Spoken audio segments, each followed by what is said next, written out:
Welcome back to the Life and Stripe podcast. This is episode 209. On this episode, we had Joey Whelan on the podcast. Joey is fresh off winning the Indianapolis Monumental Marathon in a course record time of 2 hours and 12 minutes. Joey is actually preparing for his A race. Indy was just more of a training effort, which is going to be CIM, the U.S. Marathon Championships, here in a couple weeks. So Joey actually ran 100 miles the week of the Indy Marathon. So pretty impressive on not totally fresh legs. He's actually having his best year of his career in the marathon at age 35. So we kind of talked about what's changed in his life to lead to all the success he's had this year and what he's hoping to do at CIM. So this is a great episode. Awesome to meet Joey. Yeah, if you enjoy it, please leave a review, drop a comment, share with a friend. Catch you on 210. When we're running through Norton Commons or the Pewee Valley area in Louisville, Kentucky, it's pretty easy to spot Mason Construction Home. The attention to detail, the quality, the stunning design, you can't miss it. It stands out. We aren't just saying that either. Our own co-host Scotty trusted Mason Construction to build his forever home, and he and his family couldn't be happier. Don't tell Scotty this, but we're at his house a lot because we love the home. He's all right too, though. If you live in the Louisville or Southern Indiana area and are thinking about building your forever home or doing a remodel, there is nobody else to trust with this project than Mason Construction. The link to their website is in our show notes. Click on the request information option and start the conversation about what your forever home could look like. Good All day. right, I want to ask the first question. So, I guess this is a question to everyone in this podcast right now. So Chris said during intros, I'm a 222 guy. Are you a guy of your best time or your most recent time? I would go.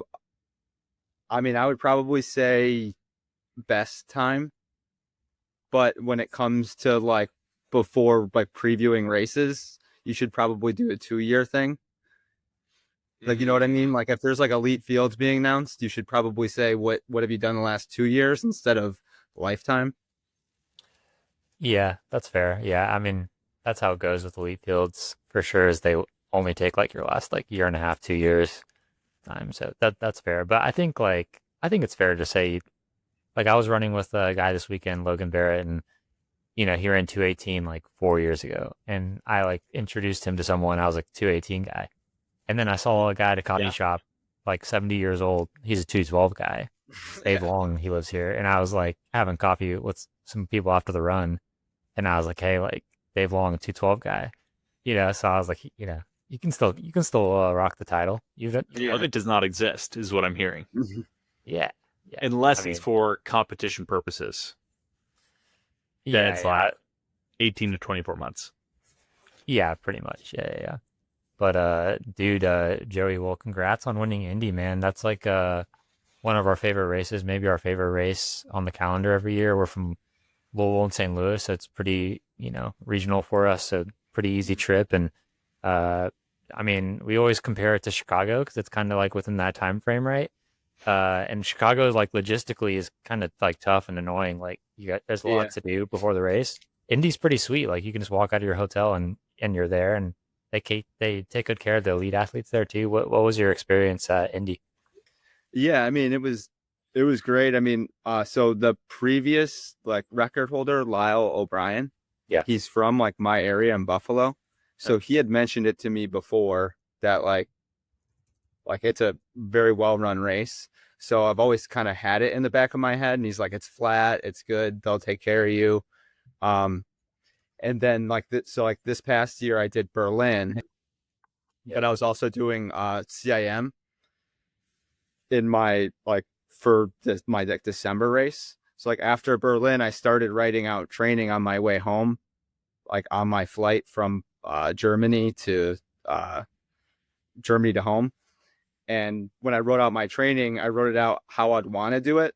And then on that day, I had 30 miles planned, like something within 30 miles for a long run. And then I'm all right, let me Google and see what races fall on that weekend.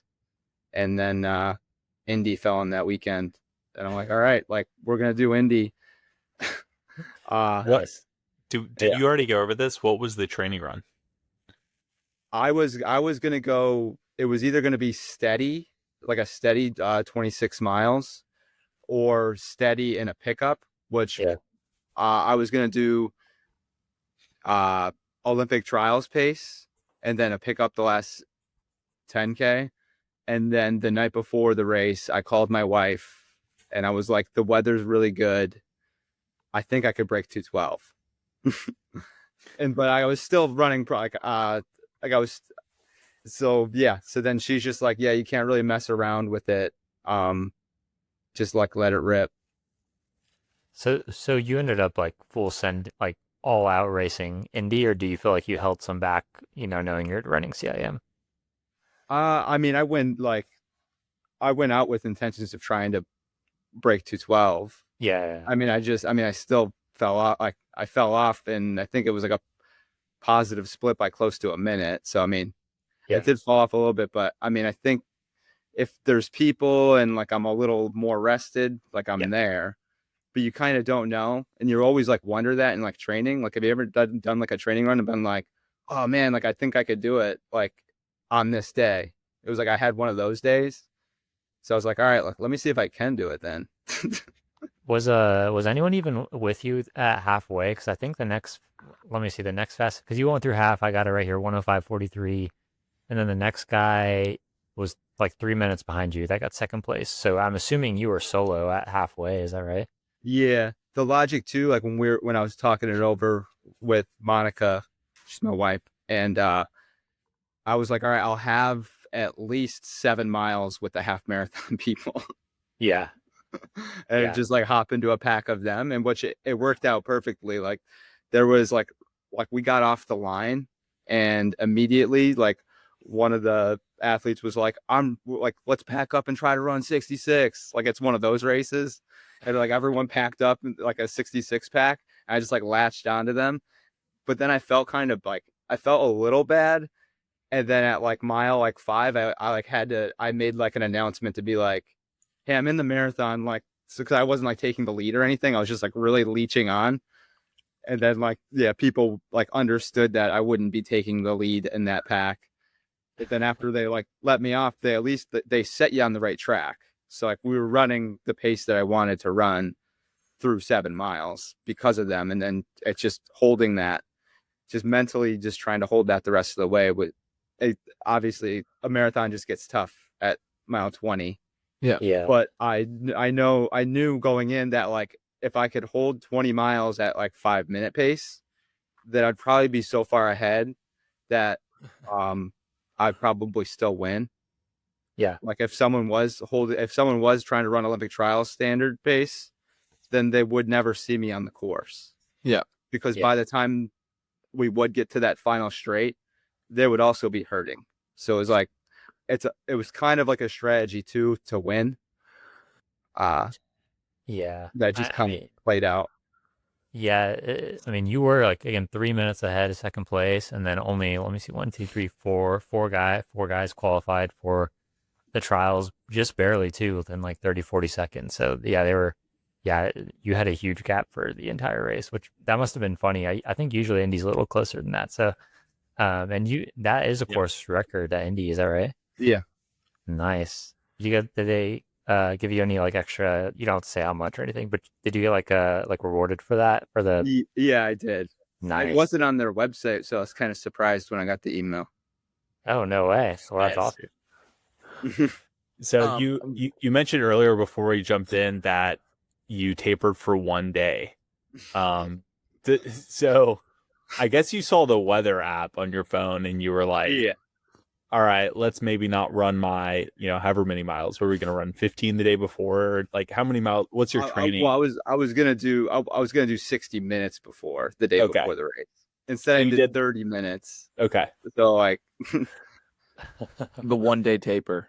But I mean, like I've run 31 marathons and I'm like, I've probably only had like 3 of them that had like really good weather like this. So I was like, and then also that lining up with feeling good.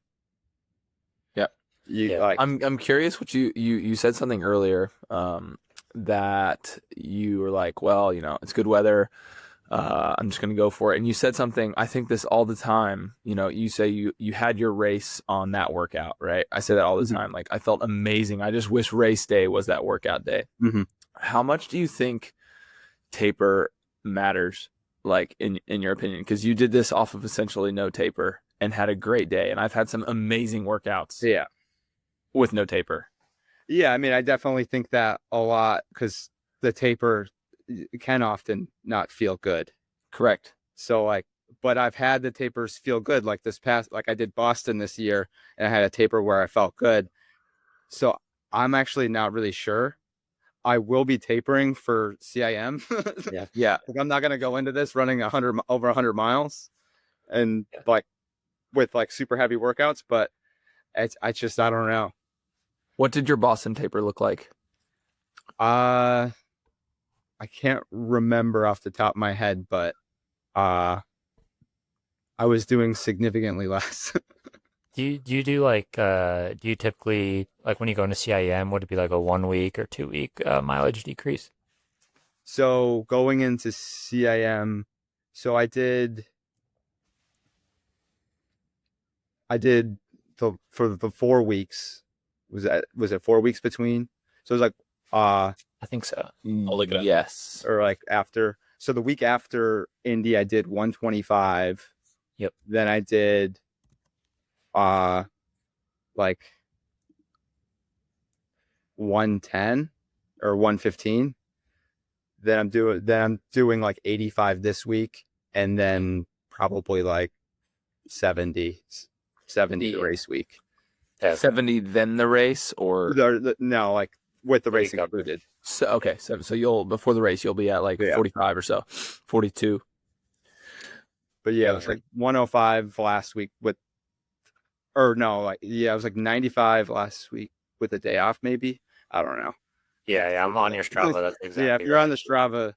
Yep. But then it was weird because when I was mapping stuff out, I ended up having 2 long runs within 7 days, so I took a day off. So I don't know.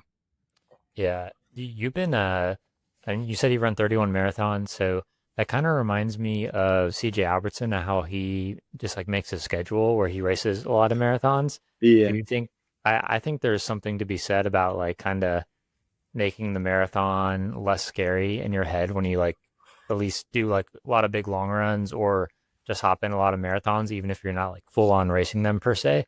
Do you like, is there some logic to like racing a lot of them in your head? At first, so like I started doing it in like 2019. Yeah. Because the coach I was working with, John Harris, he would write workouts that were like pretty long, and they'd be like 24 or 25 miles, and a lot of it was like steady and marathon pace in them.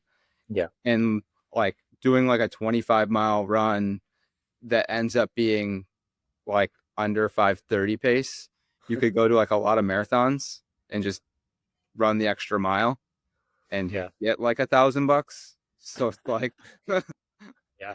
So like then I started, and then it also makes it much easier with like fluids and stuff. Yeah. So then I just started just signing up for some smaller ones and doing it that way. And then now it's more fitting it to have it make sense, which it still makes sense in my head to do it. So yeah, and I mean you won several races, haven't you? I mean you've won Austin a couple of times, right? And some other maybe smaller races. So do you know how many you've won overall? I think it's like five total. Would you say Indy's your biggest marathon win to date? It's like Indy or Austin. Yeah. Austin's a big one, and that's like a hilly course too. So I'm sure. What'd you run in Austin? My fastest time in that course is I've run it like 4 times. Fastest time in that course like 2:16, but I think it climbs like 1,200 feet. Yeah. Sheesh. Yeah, that's a Indy's like 200 or 300 maybe. Yeah. I want to know, a lot of people after Indy complain around like between 20 and 22. There's like some really uneven road. I don't know if you for that. What did you like? I mean, it is foul, but you just gotta. I mean, I live in upstate New York, so I'm kind of used to it. And if you like, sometimes there's like crappy parts of the bike path that you got to kind of, it almost like it could distract you at a certain time. You just have to pay attention. You can't just be like zombie mode. You have to like, it's like trail running. You have to kind of navigate it a little different, but it keeps your mind off of what you're actually doing. Yeah. Yeah. True. I like that mindset. Try to look at it as a positive than this negative thing. Because like a lot of times in marathon, everything just seems so negative, and you got to kind of reframe it a little bit. Yeah. Yeah. A little reverse psychology going on. So you ran a lot of marathons, and you PR'd this year. You've run 2:12 3 times this year. And so I'm wondering, like, have you changed anything in the last, like, 10 to 12 months to kind of have like a breakthrough where you're having PRs in 2025? Has anything changed? I got married. Oh, really? I got married last October, and then I was working in healthcare, and I was just trying to like balance so much with like work. I had to work call shift every other weekend, so I had 4 days off a month. So, and I was getting sick all the time. And then in the spring we were looking for houses and just adding more to the plate. So my wife's like, you know what, why don't you just take care of the house? We'll get the house set up and you could just run. Really? So Nice. let me quit my job. So You said, is that a trick question, honey? yeah. Really? So your full-time gig is running right now? Yeah, I'm starting online coaching stuff. So Oh, cool. I'm starting that world. Cool. If Look at that, I'll probably add more in the coming year. Yeah, dude, that's cool. Yeah, there's running is so popular right now. Over 1 million people applied for London Marathon. So yeah, it's a great time to get into coaching, especially if you like are knowledgeable like someone like you. So yeah, that's cool. And I know, I was looking at your World Athletics page. It's cool to be fast enough to have a World Athletics page. That's one of my life goals. But yeah, so like, oh, go ahead. Yeah, like world, like on the topic of like World Athletics, it's like they don't have like if they don't have like the catalog of all my races.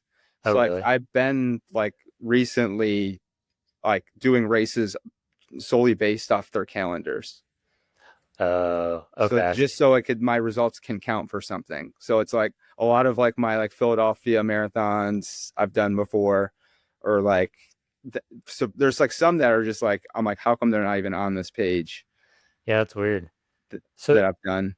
Last year it has your fastest time is 2:18 at Houston. Is that accurate? Yeah, that's for accurate. last year.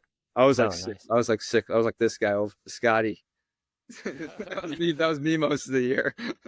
Dang, dude. So you've really had like a huge jump this year. Did you increase mileage or anything too? Yeah, I was able to like just with that. Like I've never done I've never consistently been over 100 miles a week. So it was like it's fun. It's been fun testing out the waters of like doing that. It's like crazy how much you can improve when you could actually train. Yeah, I want that for myself. Striegel this winter. You know what to do. It's on. Yeah. I coach Scotty. Yeah, dude. But it's all about balance. Like I've done. Yeah, just like if you're like with work, life, everything, like you're always just trying to make everything good, and something falls. Like you just have to figure out a way to like make it work. Do you have any like training partners in the Rochester area or no? There's a couple guys I could call upon. You can call upon, you can summon them. But but for the most part, it's just me. Nice. Do you have like someone that, so you have someone that like will bike with you sometimes and stuff like that? And then so like I've used that card twice so far. I'm like the worst person at asking for help.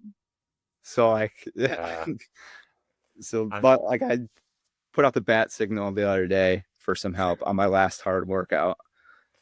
Yeah, I mean, you have a chance to potentially, win or finish on the podium at CIM. I mean, yeah. I'm like, I've like waited, like, cause we like got our house over the summer, and I wanted to put an American flag up, and I'm like, I'm gonna wait till after CIM. Oh, nice. Earn that flag. Earn one, man. Yeah. Yeah, they hand them out at the finish. Did they hand one to you at Indy or no? No. Oh, they should. I like that. They give out flags to who at the end The of top Scan? three. Top Top three. three. That's sick. Because it's the U.S. Marathon Championships. So Right. Okay. yeah, Is that that should be a good prize pool too. Are you? Joey, Go ahead, Scotty. Are you a runner? Do you need running shoes, gear, apparel, more? If so, I got the scoop for you. Kencom's Running Store is the best place to buy any running supplies you need. Located in the St. Matthews area of Louisville, Kentucky, their friendly staff will take excellent care of you. If you are a newer runner and need help finding the right shoes, or you're looking to get plugged into the Louisville running community, this is where you need to start. If you don't live in Louisville, check out werunlou.com. We have a discount code and the link to the website in the show notes, and the shipping is free for purchases over $100. I promise you, Matt and team are the friendliest people you can meet. Don't hesitate. Get your running supplies at Kencom's Running Store and support an amazing local business. well, I'm kind of taking a tangent, so I want to talk about training in Rochester and your last big workout that you put up the back that's for. exactly what I was going to Yes, ask. try it. Let's do it. Great mind, Scotty. Yeah, hit it, Joey. All right. So where I'm Just at, for I'm in, winters specifically, and then putting up the bats. What was your hard workout last? so like Rochester winters can be pretty hard, but I've gotten kind of used to it because I grew up south of Buffalo, and the area in Buffalo that I'm from, it typically gets a lot more snow than I do where I'm at now.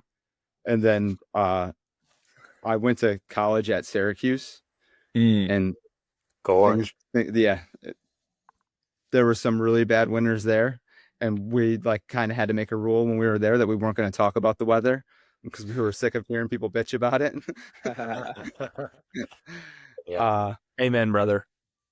So yeah, I mean, like when I was training for the trials, like you have to just find your way around it. Like you could go on the treadmill, but like my strengths lie in like the long run is like my big, where I get my most bang for my buck. So like I did not like when I was running the trials, I did not want to like run 27 miles on a treadmill. Like I'd just kill myself. Yeah. So there was a storm coming. So like the roads, they do a good job at clearing the roads, but it's still going to be icy and crappy and you're not going to get a good effort. So I actually emailed Houston Marathon and jumped in and did like a steady long run there. That's awesome. But luckily they're able to let me in. Like you got to kind of build the resume a little bit to do something like that. Yeah, of course. Are you considering doing like any altitude or like winter camps to like put in a good shift? No, I mean, I take care of everything at the house. So, and like make sure my wife's all good. Yeah. And my dog's right here next to me. And like, I was like, before we were on this podcast, I was like trying to find the room that he would let me go in. And ultimately he decided the basement. So that's why I'm in the basement. Nice. Parking wherever I went, everybody out anywhere else. So yeah. You've talked about your you've talked about your wife a couple times on this podcast so far. Like in the beginning you said, you know, you're on the phone with your wife and she was like, you got to go for it, babe. Like good weather, whatever, you got to go for it. How is it? Seems like those his words or are those your words? Did you call him babe, or were you quoting him? Hey, I mean, we do call him Joey now, so yeah, true. We are besties. How is your all's relationship? She told me not to dick around because like I was gonna do the first 20 first 20 at trial space and then hammer it, and then she's like, you run best when you run steady. You just got to do that. Yeah.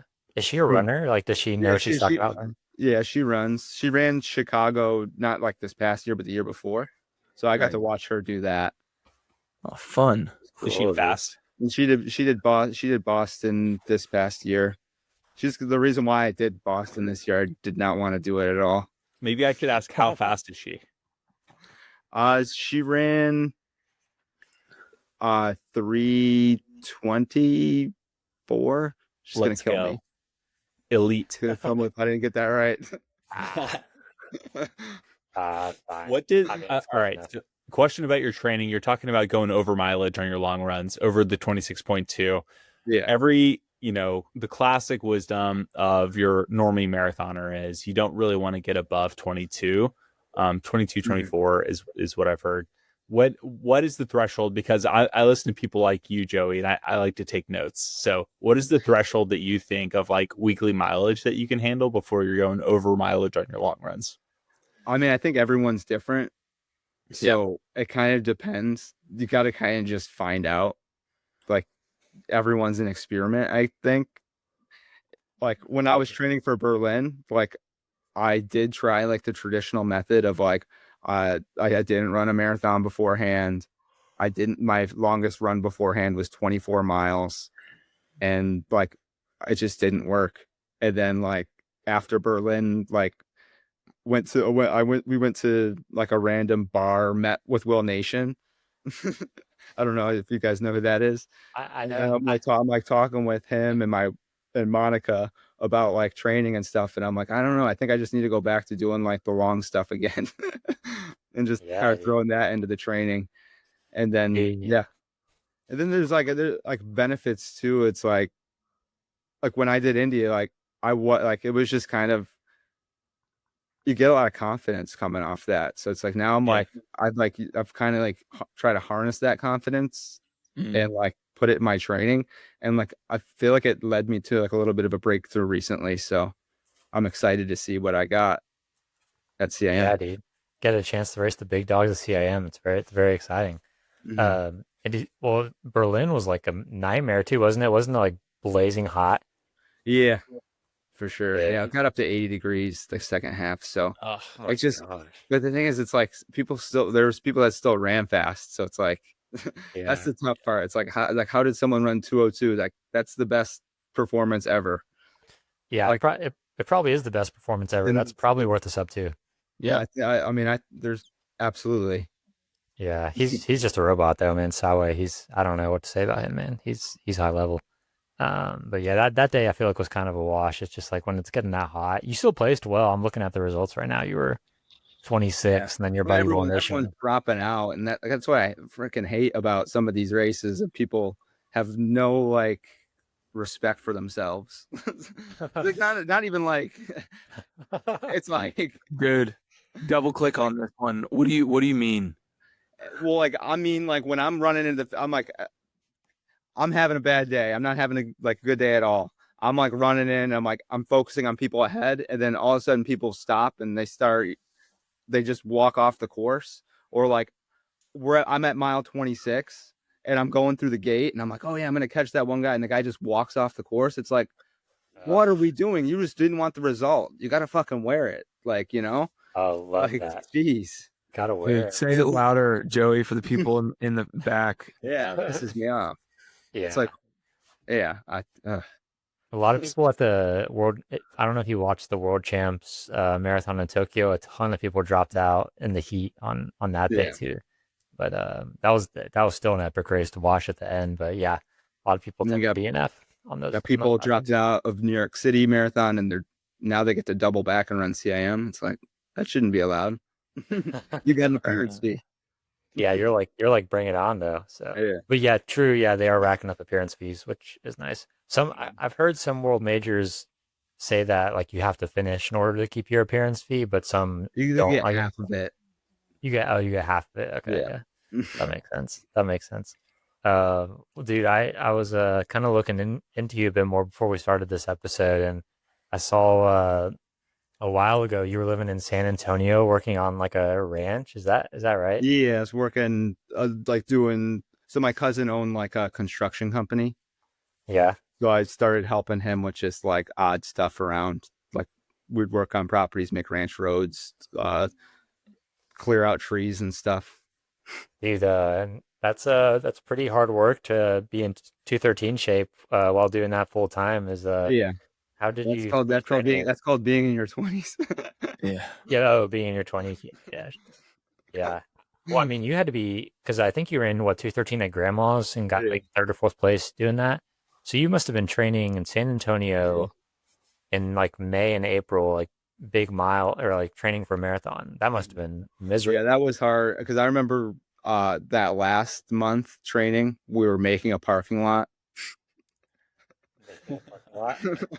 And I had like the leveler.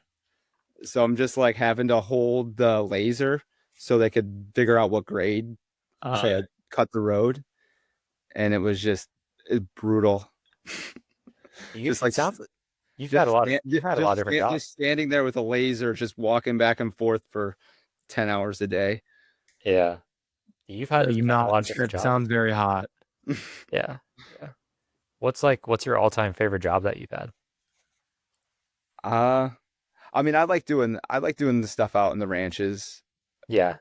I mean, I liked just being out in the middle of nowhere was nice during the week, but then like on the weekends being in like a cool city, because I was like in between San Antonio and Austin, so I could kind of pick where I wanted to stay for the weekend.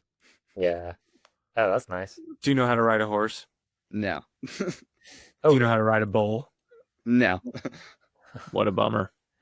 Dude, can you rock a cowboy hat though? Probably yes. All right. Yeah. As long as you can look it, then no one's gonna know either way. Great point. No one's gonna force it. So what's the game plan for CIM? Like I know there's probably not going to be any pacers, or is there going to be pacers that you know of or no? No, there won't be. It's a championship, so. Okay. So what's like? I could see that race playing out a lot of different ways. I could see Leonard Career or like Footsum taking it out hot through halfway in like 104 and just trying to like break the pack up, or I could see it going through halfway in like 106, and then it's kind of like a really tough last 10K. Like, what are you thinking? I wouldn't let it go out in 106. So if the pack goes out in 106, I'm going out in 65. Yeah. So it's nice. Like I'm going out somewhere in the 65s. Yeah. Regardless of what anyone else is doing. Yeah. So you're definitely looking to PR at this race, regardless of what anyone else does. Yeah. Yeah. Are you like? Do you have a place in mind? Like, obviously, the best result would be to win the race, but like, yeah, I'm going in trying to get top three. Top three, yeah. I mean, that'd be a great result at a U.S. championship, that you get prize money and all that kind of stuff. If there's a pack of people going out at like 63 mid or 64 mid, somewhere in that range, are you going with them? Or are you letting them go? I'll go out, and I think my cap would be like 64 mid. Okay. Yeah. What's your half marathon PR for context? 64:20. Oh, nice. So you're ready to send it. I love it. But like I've never like trained for like the half marathon. Like I've always been marathon and like done it in marathon blocks. Yeah. So. Did you jump into marathons like right when you finished college, or did you take a break? No. Yeah, I took like 2 years off after college running. I did my first one when I was 26, just because I was turning 26 that year, and I was like, I should just run one because I'm 26 years old. Yeah. And then I'm like, after I ran it, I was like, I think I could run the trial standard. And then just from there, I was just catalyst to this. Yeah. Was that like 2 years totally off running? It was like on and off running. On and off running. Okay. I mean, I wasn't racing or anything. I was just. Yeah. Running. Well, yeah, your first one was 2:25, right? I think I saw that. Yeah. Nice. That's a pretty good first one. Yeah, pretty good. Yeah, not bad. I mean, what the trials time probably then was 2:9. It was a 2:18 or 2:19. 2:19. Yeah. Dude, 2:16 now. That's big dogs territory. That's a properly tough time. Yeah, it is, and that's why like it's nice that I don't have to worry about it because I got out at Indy, so it's like that kind of changes the plans for CIM where I can be a little bit run more free. Yeah. Whereas like I would probably be a little bit more reserved if I didn't have it, because that time is hard to get. And I know how hard, like everyone thinks they could get it if you've run X time before, but I didn't think it would be a problem at Berlin, and it was a problem. Oh yeah. Berlin was just a different beast. I'm curious. I'm always asking people about their fueling and stuff. What's like your fueling situation like going to be for CIM? Do you know about how many carbs per hour? Or I did have this written down somewhere. me see if I can. You planned it out. I wrote it out. I don't know if I have it. Oh yeah, I do have it. Oh, nice. Let's see it. Let's hear it. So for I take like at Indy, I took between 150, 165. So not that much. Well, I guess total. Or you meant an hour. No, total. Oh, total. Okay. I don't know if that's like I've been trying to take more like in previous marathons, but it wasn't sitting well. Yeah. Well, that's about 80 an hour. Yeah. Is that a lot? Hour. Yeah. Yeah, an hour is a 80 lot. an hour. It's not bad. 75 maybe. I mean, it's not David Roche, but he's eating Thanksgiving dinner on his ultra runs. Yeah. Yeah. I mean, Joe Klecker before New York said he was going to do like 175 an hour. I don't know if he did, but he ran But fine. I plan on carrying mostly everything with me. Oh, really? I'm not prepared to I'm prepared to not stop at the stations. I'll have a bottle out in case, but Yeah. if it's mayhem, I'll let them fight it out. Yeah. Or like that guy at the Olympics that one year, I think it was in Japan, where he like knocked over everyone's bottles. Did you see that? Yeah, that was crazy, dude. That was toxic. That was really toxic. Yeah, because they can be a little like, they're just like crazy. Everyone's just surging into them, and it's like people can be a little bit too dependent on it. It's like back in the day, they weren't that dependent on it, and they ran fast. So True. Yeah, they knew very little about fueling back in the day, and they were still running pretty fast. I have no idea how. yeah, And they had a just don't let it waffle get in your sheet. head. No. What kind of fuel do you use? Morton. Nice. I'm gonna do the Morton gels, but I use like the smaller gels. I was trying to use like I don't know how many were in they have like the bigger one gels. So I think it's like 25. I use 25 grams. So I use the 25 gram ones. Oh, nice. You use caffeine at all? Yeah, caffeine every other gel. Okay. Oh, nice. Okay. I'm curious about the pro field for CIM. How many of these runners have you raced before? I'd have to look at the list. I don't know the list. Yeah, I feel like probably not many. I mean, maybe in college or something, but I know like I said, Like Footsum was like I remember he's running and he was at Foot Locker. He was like a freshman when I was a senior at Foot Locker. oh, you ran Foot Locker in high school? Yeah. So Oh, that's awesome. He finished like 7th and I finished like 9th, but he was a freshman. Okay, cool. Nice. I got let's see if I can find the elite field here. I don't know. But yeah, it's a good field. I mean, Lenny Career 207 guy, and then there's a slew of like 211 guys, I think. So it should be like a pretty good setup. Footsum's good too. I don't know. Oh, here we go. Danny's got it up. Yeah, I don't know. Danny's our tech daddy. Ooh, Christian Allen's in there too. Whoa, cool. Nico. JT, that's our guy. There's some Louisville, Tennessee. Louisville, Tennessee. Come on, man. Big AF. Dude, where are you on here? Joseph Whelan, bro. Where is Look it? alive. Oh, there he is. Nice. Webster, New York, baby. Nice. Webster represent. You know any of these guys? Yeah. Oh yeah. All Nation. Yeah, I was gonna say you hung out with Will Nation, didn't you? After Berlin. Yeah. Nice, dude. What's your do you have any sponsors or anything, or are you obligated to wear a certain kit, or you can kind of do it? I could wear whatever I want, but I'm gonna wear Puma. Nice. Oh, nice. Audison's in there. Mitch. When I did Boston Marathon, I won Puma Project 3. Oh, nice. I forgot about that. So they've been kind enough to send me gear. Oh, cool. And nice. Shoes. So totally forgot about that. Rory Linkletter. I just got this in the mail from them. That's I saw that. I meant to ask before we were on it if Puma sponsors you, but yeah, they've been sending me some goodies. Dude, so Rory Linkletter tells us that the R in Fast R3 stands for Rory. Do you think that's true? Do you think that's true or false? Danny, scroll back down, all the way down.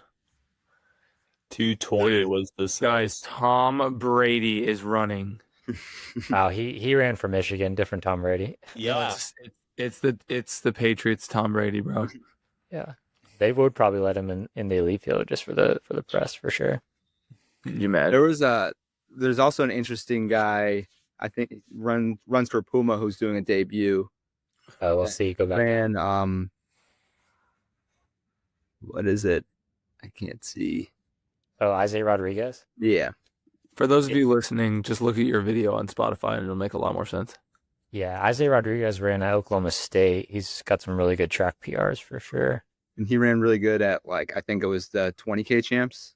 Yeah, he's got a good half marathon too. Yeah, I don't know if. Oh yeah, this is his debut. He was nasty in college. I think he finished top 10 in NCAA D1 Cross. Luke Combs? Dude, Luke Combs and Tom Brady, it's a celebrity marathon. Nice. Dude, Joey, I'm curious, talking about, I just mentioned Oklahoma State. Did you see any of the drama going on at NCAAs with Ed Eyestone and Dave Smith this weekend? Did you see any of that? Yeah. What was your, do you have any thoughts or I thought it was opinions on that? pretty funny. Yeah. I tended to, like, I think they both had good points. I think there's not much to discuss if, like, nothing's going to change, It's just like, that's just how it's going to be, Yeah. So, Like, we're pretty, like, I went to Syracuse and we were pretty proud that we were all from, like, the same area. Like, I wasn't on the national championship team there. Yeah. They won, like, 2 years after I graduated. But it's pretty cool that on that national championship team, all 7 of those guys lived within a 4.5 hour radius of the university. Wow. Really? Like Justin Knight's team? Because he's Toronto. Oh, yeah. Toronto's, like, we'll cross the water here from him. Yeah, I was going to say he's from Canada, but I guess Canada's pretty close in that situation. So That's a cool stat. Yeah. Yeah. I don't think you'll ever find anything like that again now. So Yeah, maybe BYU when they won, but I don't know. True.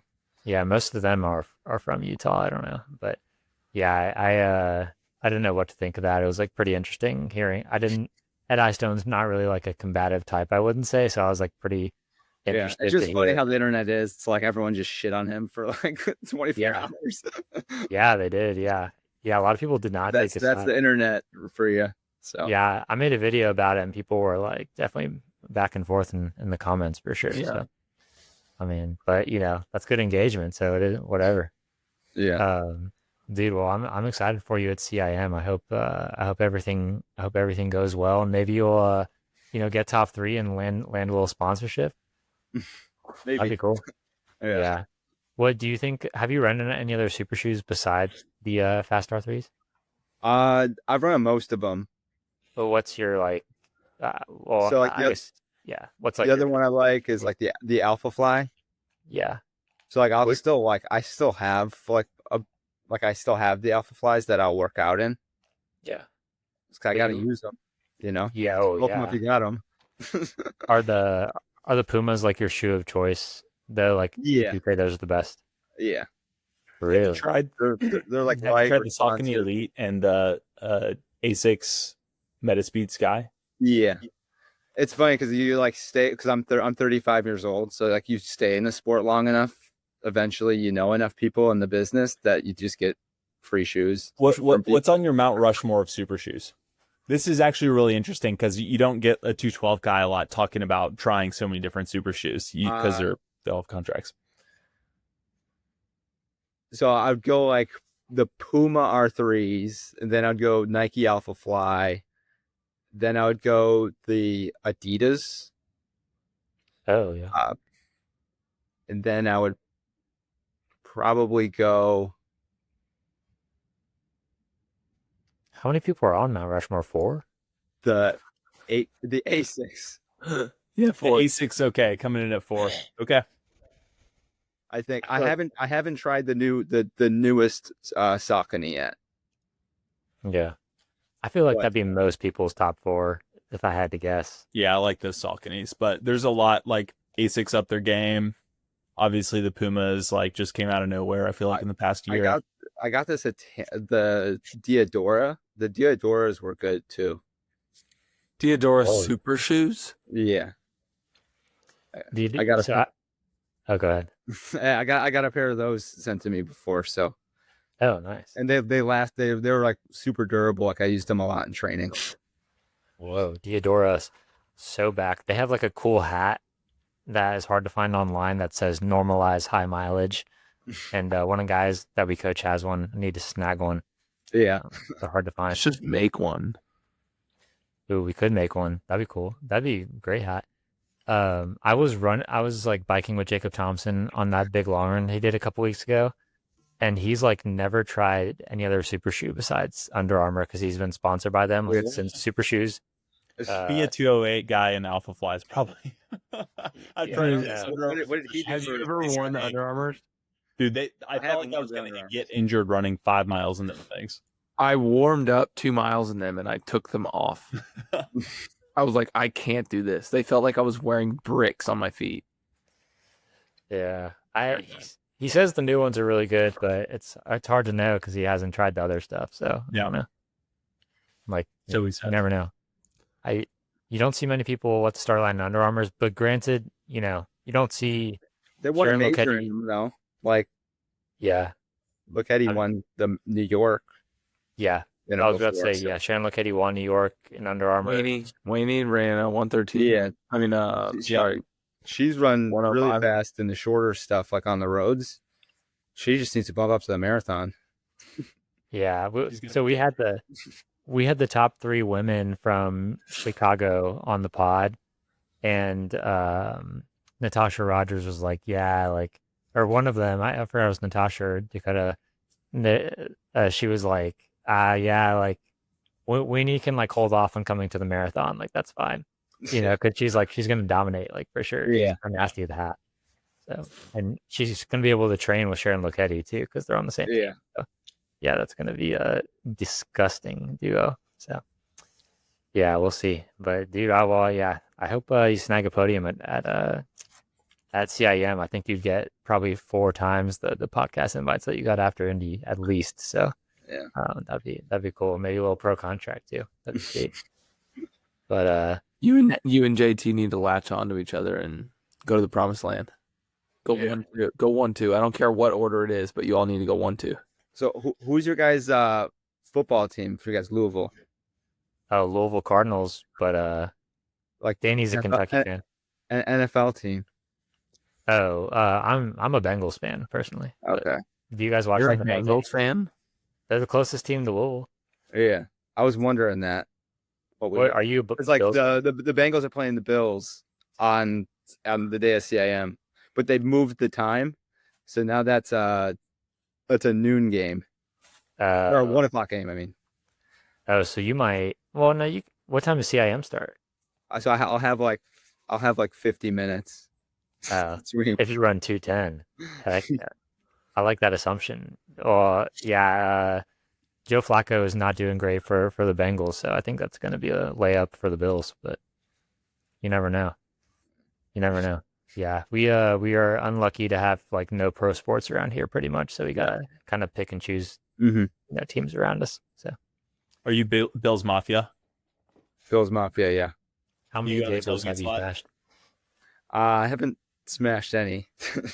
I feel like, but I used to I grew up a few miles from the stadium, so like when I was in high school, I used to just run to the tailgate, and then you just go with like $20 in your pocket, and you could just you'll just get a seat at the stadium. It's not the case anymore, but and then your friend's mom would pick you up. It's incredible. Have you been to a snow game there? Yeah, probably. Yeah. I mean, it's snowing half the time, so. That's fair. I've heard the ever volunteered tailgates are absolutely the best tailgating atmosphere in like all of football. Yeah, it's great. Have you ever volunteered to clear out the snow in the stadium? I always watch those videos on YouTube. I haven't. It's wildly entertaining. What do they do? Dude, they set up these ramps in the like stairways, and they just get like a bunch of volunteers, and they just get it all into the field, and the machines take it out. You should watch it on YouTube. Yeah, they give you like they give you like $20 an hour, and they're like, all right, you shovel, and then they feed you. So That's But good. they've had to like relocate because of the snow and stuff. And I Dang, think really? where they play, they relocate to Detroit to play Oh wow. Oh, really? a couple times. Oh, yeah, Detroit. I don't know why you wouldn't just build a dome. Yeah, and then next If you're in- next year we have our new stadium that's built that they're going to be playing in. But and it's a dome. It's not a dome. Dude, they like the snow. They like the snow. Yeah, it's probably an advantage. Yeah. They think it is. But all right. Anything else, boys, for Joey? Good luck, Joey. Yeah. Thanks for coming on. Good luck, Joey. Yeah, no problem. Dude, yeah, I appreciate you coming on. That was cool seeing you run Indy and win Indy during 100-mile week. That was cool to see and break the course record. So, yeah, congrats, man. We'll be cheering for you at CM for sure. I like that. You got to wear your result. Wear the result. Yeah, that was clippable right there. I like that. Yeah, good. that's one of my That's like one of my favorite sayings of the podcast this year, probably. You got to freaking wear it. You got to wear it. I love it. Dude, yeah, good or bad day, you gotta stick it out. But all right, episode 209, Life in Stride podcast. Catch you on 210. Yeah. See you then. For a reason. Oh, whoa, that's destiny. I didn't even think of that. Nice. All right. Yeah, you're